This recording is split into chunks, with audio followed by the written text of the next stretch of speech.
Level 3, right hand position on the electric guitar. And for those of you who are left-handed, we can just flip things around. We'll call this the picking hand.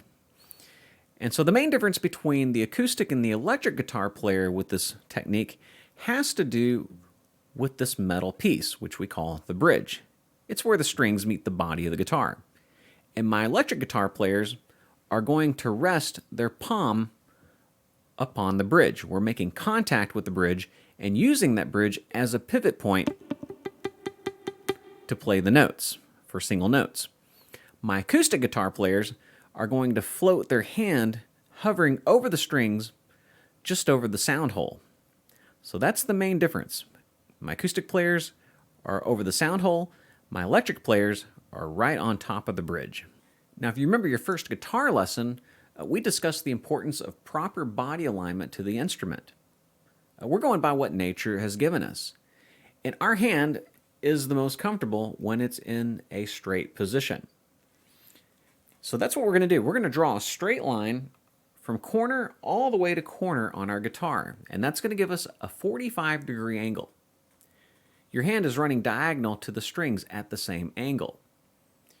And so we want to position our forearm over the lip of the guitar in such a way that we can rest our palm against the bridge and preserve that straight line at 45 degrees. And providing you're holding the guitar and pick properly, this should be a very natural adjustment. 180 degrees is just too extreme. You'll pinch a nerve doing this. 90 degrees is not good. About a 45-degree angle feels about right. My wrist is straight and in a neutral position. That's too extreme. That's too extreme. You want your wrist in a neutral position so you can play down and up strokes with plenty of room to spare. You don't want to have to move your elbow to pick notes. We want to move just the wrist. We'll move the elbow when we strum later on. But for picking, we're going to move from the wrist. So you want to be in a neutral position so you can do that comfortably. And I want to give you the side view so that you can see that the palm is literally right up against that bridge. I'm using it as a pivot point to work off of. My forearm is right on the lip of the guitar. The rest of my forearm is lightly up against the body with my palm aggressively on that bridge. Just like that. And finally, the pick attack. I'm performing alternate down and up strokes. I'm moving from the wrist, not the elbow. We'll use the elbow for strumming later on. And look at the angle of the pick. It's running parallel to the thumb and diagonal to the strings. I'm going to hold it wrong on purpose. Notice the head of the pick is performing the downstroke, and the back of the pick is performing the upstroke. It's not this. You're using both sides. You're using the head for the down, the back for the up. You don't want to attack the strings like this. That usually happens when you hold the guitar this way. But if you're at the proper angle, the pick will turn along with it, and you can get that angle of attack. You want to aim towards the tip of the pick.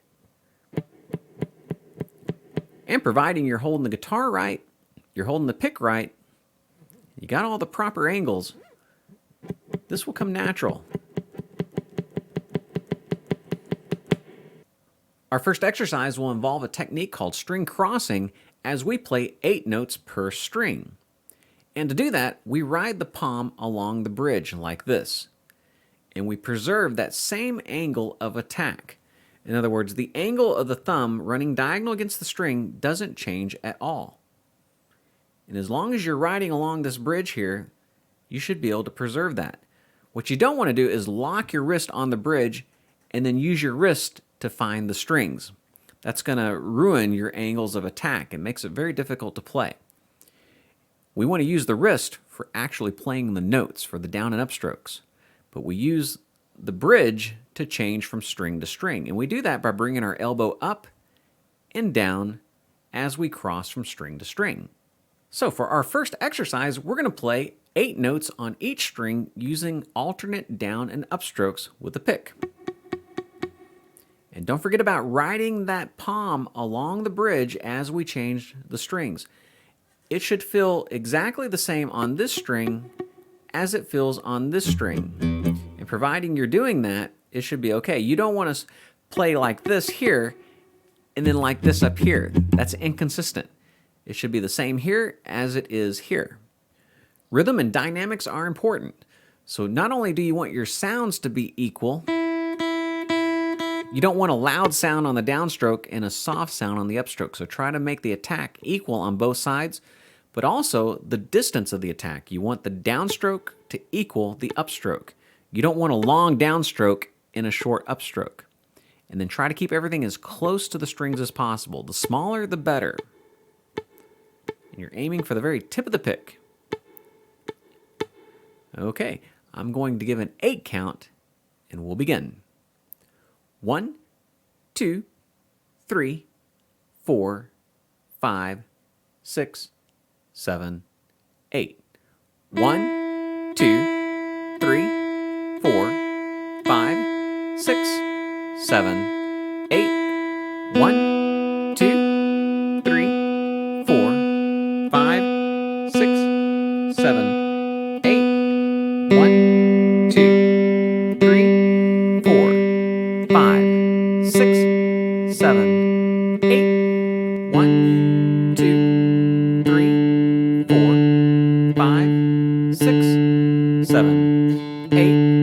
1, 2, 3, 4, 5, 6, 7, 8.